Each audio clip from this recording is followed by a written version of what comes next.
NFPA 72 Section A 6.4.2.2.3 of the 2007 edition identifies the exceptions to the 1-foot vertical and 4-foot horizontal separation requirements for classifier alarm system pathways.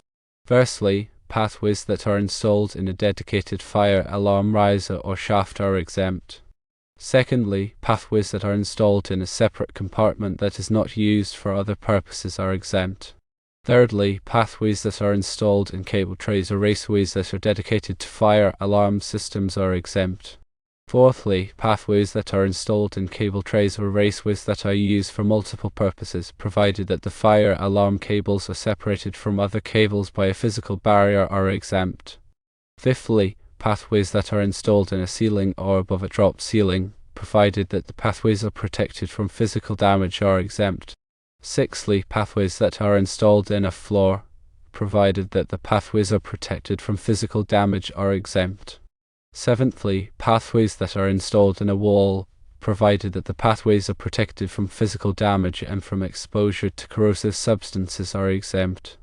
It is important to note that the exceptions to the 1-foot vertical and 4-foot horizontal separation requirements for classifier alarm system pathways have been revised in the NFPA 72 2013 edition.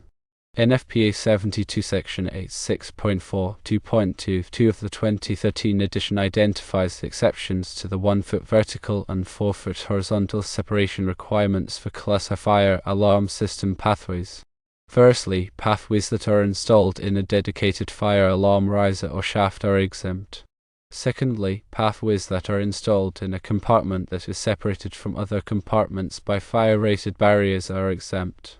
Thirdly, pathways that are installed in cable trays or raceways that are dedicated to fire alarm systems are exempt.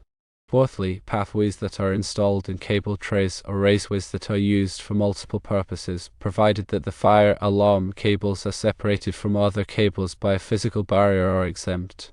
Fifthly, pathways that are installed above suspended ceilings, provided that the pathways are protected from physical damage, are exempt.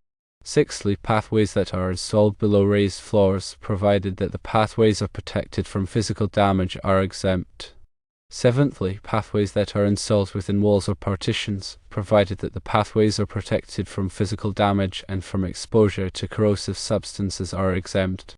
It is important to recognize that the exception for pathways that are installed in ceilings has been removed in the NFPA 72 2013 edition.